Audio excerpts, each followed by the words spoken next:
Hello नमस्कार विद्यार्थी मित्रों। आज આપણે પીએસસી પરીક્ષાની અંદર મિત્રો સામાન્ય જ્ઞાનનો ત્રીજો ભાગ આપણે જોવાનો છે, જેની અંદર તમને આપેલું છે મિત્રો પ્રકરણ નંબર 9 થી 17 બરોબર, સંપૂર્ણ સામાન્ય જ્ઞાન બરોબર. તેની અંદર આપણે મિત્રો બે વિડીયો જોઈ ગયા છીએ. તો આ સામાન્ય જ્ઞાનના બીજા 15 પ્રશ્નો એટલે મિત્રો તમારે 45 પ્રશ્નો જે છે કે કેવા પ્રકારના પ્રશ્નો તમને પરીક્ષાની અંદર પૂછાય તે તમે જોઈ શકો છો. પ્રશ્ન નંબર 1 કે ભાઈ જ્યાં સૂર્યના કિરણો ત્રાંસા પડે છે ત્યાં દિવસ રાત કેવા હોય છે. સૂર્યના કિરણો ત્રાંસા પડતા હોય ત્યાં હંમેશા દિવસ રાત મિત્રો યાદ રાખજો, દિવસ ટૂંકો અને રાત કેવી હોય છે, લાંબી હોય છે. આ ખાસ યાદ રાખવાનું. એના પછી 2 નંબરનો પ્રશ્ન, વિશ્વમાં સામ્યવાદી વિચારધારાને કેવી વિચારધારા તરીકે ઓળખવામાં આવે છે. સામ્યવાદી જે વિચારધારા જે છે એ વિશ્વની અંદર બરાબર આ કેવી વિચારધારા છે, તો આ વિચારધારા જે છે મિત્રો કેવો છે મિત્રો, ડાબેરી વિચારધારા છે. ઓપ્શન સી તમારો જવાબ અહીંયા આવશે. એના પછી નેક્સ્ટ આપણે જોઈએ પ્રશ્ન નંબર 3 કે ભાઈ પૃથ્વી સપાટીથી ખૂબ ઊંચાઈએ જતા માત્ર કયા વાયુઓ હોય છે. પૃથ્વીની સપાટીથી ખૂબ તમારે ઊંચાઈએ જવાનું છે તો માત્ર કયા વાયુઓ તમને જોવા મળે, તો કે હાઇડ્રોજન અને હિલિયમ વાયુઓ તમને જોવા મળે છે.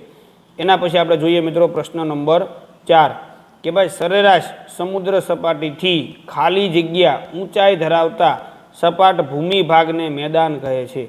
સમુદ્ર સપાટીથી કેટલી ઊંચાઈ ધરાવવાની છે, તો કે સમુદ્ર સપાટીથી આશરે 180 મીટરથી ઓછી ઊંચાઈ ધરાવવાની છે તો સપાટ ભૂમિ ભાગને શું કહેવાય મિત્રો, મેદાન કહેવાય છે.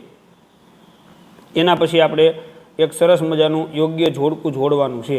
આ બાજુ તમને બાબતો આપેલી છે, આ બાજુ એનું રૂઢ સંજ્ઞાઓ તમને આપેલી છે.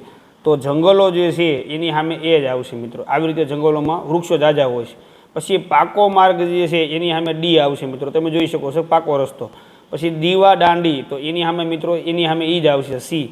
અને પોસ્ટ તથા તાર ઓફિસ તો એની સામે આવશે મિત્રો PTO. એટલે તમે જોઈ શકો છો પહેલા સામે એ, બીજા સામે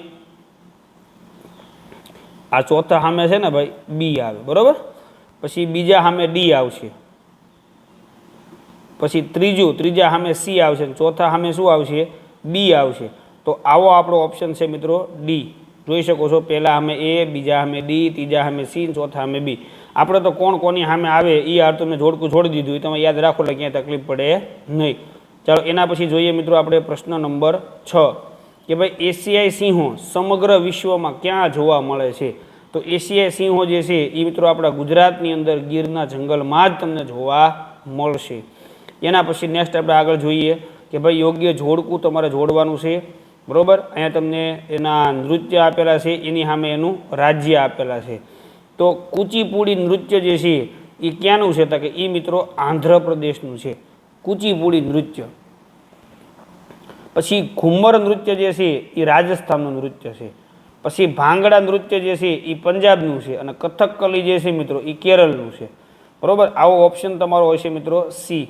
એટલે આવી રીતે તમે ટીક માર્ક કરીને પછી તમે જવાબ ટીક માર્ક કરી શકો છો. કયા નૃત્ય જે છે એ કયા રાજ્યના છે તો આના આધારે તમારે નૃત્ય બધા ખાસ પાકા કરી લેવાના રહેશે. એના પછી 8 નંબરનો પ્રશ્ન, નીચેનામાંથી કયું કાર્ય ગ્રામ પંચાયતનું નથી. તો જો ગામમાં દીવાબત્તીની વ્યવસ્થા, દીવાબત્તીની એટલે કે શેરીએ શેરે લાઇટું એની વ્યવસ્થા કરવાની, યસ. ઘર નંબર આપવા એ પણ એનું કાર્ય છે. ગામના રોડ રસ્તા બનાવવા એ પણ એનું કાર્ય છે. પુસ્તકાલય, ક્રીડાંગણ અને બાગ બગીચા બનાવવા એ એનું કાર્ય નથી બરાબર. ગ્રામ પંચાયતનું કાર્ય કયું નથી એ આપણે ગોતવાનું હતું. ચાલો એના પછી નેક્સ્ટ આપણે જોઈએ મિત્રો 9 નંબરનો પ્રશ્ન, આપણા દેશમાં કેટલા શહેરો છે. તો આપણા દેશની અંદર મિત્રો 50,000 કરતાં વધારે શહેરો આવેલા છે. જિલ્લાની વાત નથી, શહેરની વાત છે અહીંયા. એના પછી 10 નંબરનો પ્રશ્ન કે ભાઈ નીચે આપેલા વિધાનમાંથી કયું વિધાન યોગ્ય છે એ આપણે ગોતવાનું છે. તો કે ચંદ્ર સ્વયં પ્રકાશિત છે નહીં, ચંદ્રને પોતાનો પ્રકાશ નથી. 21 જૂને કર્કવૃત પર શિયાળો હોય છે, ખોટી વાત, શિયાળો ન હોય, ઉનાળો હોય. વિષુવવૃત્ત પર ખૂબ જ ઠંડી પડે છે, ખોટી વાત છે. નેપચ્યુન નીલા એટલે કે લીલા રંગનો ગ્રહ છે એ સાચું છે. ઓપ્શન ડી તમારો જવાબ અહીંયા સાચો છે. ચાલો એના પછી નેક્સ્ટ આપણે 11 નંબરના પ્રશ્નની અંદર ચર્ચા કરીએ કે ભાઈ ભારતનો પૂર્વથી પશ્ચિમ સુધીનો વ્યાપ ક્યાં સુધી વિસ્તરેલો છે. ભારતનો જે પૂર્વથી માંડીને પશ્ચિમ સુધીનો વ્યાપ જે છે એ ક્યાં સુધી વિસ્તરેલો છે, તો કે એ અરુણાચલથી ગુજરાત સુધી વિસ્તરેલો છે. ચલો એના પછી નેક્સ્ટ આપણે જોઈએ 12 નંબરનો પ્રશ્ન. એમાં પણ તમને જોડકું આપેલું છે. જોડકા પૂછાય છે વધારે મિત્રો, એટલે તમારે ખાસ યાદ રાખવાનું. ઓઝોન જે છે એ પૃથ્વીને સૂર્યની ગરમીથી બચાવે છે. પછી મૃદાવરણ, પૃથ્વીનો ઉપરનો ભાગ એટલે કે પોપડો. પછી જલાવરણ એટલે કે પૃથ્વીનો વિશાળ જળનો જથ્થો, જલાવરણ એટલે. અને જીવાવરણ એટલે પૃથ્વી પર આવેલી જીવસૃષ્ટિ. એટલે પહેલા સામે એ, બીજા સામે બી, ત્રીજા સામે સી, ચોથા સામે ડી.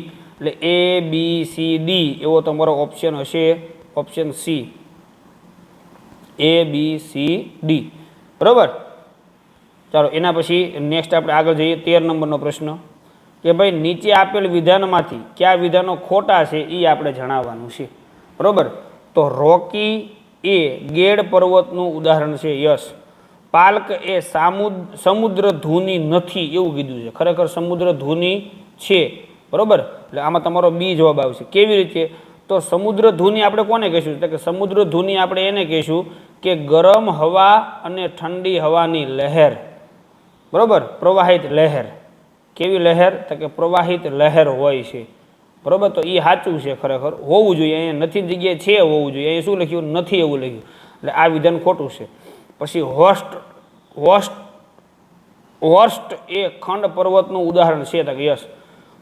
પછી બ્રાઝિલનો ઉચ્ચ પ્રદેશ એ ખંડીય ઉચ્ચ પ્રદેશ છે, એ પણ સાચું છે. એટલે બી જે છે ખોટું છે, ના છે હોવું જોઈએ, નથી આપેલું છે.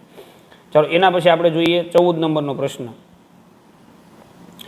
શહેરમાં જે જગ્યાએ મજૂરો કામ કરવા એકઠા થાય છે તે જગ્યા કયા નામે ઓળખાય છે? બરાબર. મજૂરો જે એકઠા થાય છે કોઈ જગ્યા પર કામ કરવા માટે એને કહેવાય મિત્રો કડિયા નાકા. શું કહેવાય? કડિયા નાકા. ચાલો એના પછી નેક્સ્ટ 15 નંબરનો અને આજનો મિત્રો છેલ્લો પ્રશ્ન. જુદી જુદી પંચાયતના સમાજના નબળા વર્ગોની જરૂરિયાતની રજૂઆત કોની સમક્ષ કરવામાં આવે છે? જુદા જુદા પંચાયતના જે સમાજ હોય એના નબળા વર્ગોની રજૂઆત કોની સમક્ષ કરવામાં આવે છે? તો એ આવશે મિત્રો સામાજિક ન્યાય સમિતિ સમક્ષ એની રજૂઆત કરવામાં આવે છે. બરાબર. તો આ હતું મિત્રો આપણું 15 માર્કનું બરાબર પીએસસી પરીક્ષા તમારી જે 26/4ના રોજ લેવાવાની છે એમાંય તે વિષય આપણો હતો મિત્રો સામાન્ય જ્ઞાન. બરાબર. જે તમને પરીક્ષાની અંદર 30 માર્કની અંદર પૂછાવાનું છે. તો ખાસ આવા જ વિડીયો જોવા માટે અમારી ચેનલને સબસ્ક્રાઈબ કરી ગયો, બાજુમાં આપેલું બેલ આઇકન દબાવી ગયો, જેથી કરીને અમે જ્યારે નવા વિડીયો વિષય વાઇઝ અપલોડ કરીએ છેલ્લે અંતમાં તમે જોશો તો તમને પૂરેપૂરા 120 માર્કના પણ વિડીયો તમને જોવા મળશે. એ ઉપરાંત જ્યારે તમારી પરીક્ષા હશે ત્યારે તમને તમારું એનું સોલ્યુશન તમને મિત્રો ઝડપથી મળી જશે. તમે તમારું પેપર પણ સોલ્વ કરી શકશો. ટૂંકમાં પીએસસીને લગતી કોઈ પણ કામગીરી, કોઈ પણ માહિતી, મેરિટ બહાર પડવું, રિઝલ્ટથી માંડીને બધી વસ્તુઓ તમને મિત્રો આ વિડીયો દ્વારા તમને જાણ કરવામાં આવશે અને ગ્રુપ દ્વારા પણ તમને જાણ કરવામાં આવશે. તો આઈ હોપ કે મિત્રો તમને આજનો વિડીયો સમજાઈ ગયો છે. આના પછીના નેક્સ્ટ વિડીયોમાં મળશું. ત્યાં સુધી આવજો મિત્રો. જય હિન્દ, જય ભારત.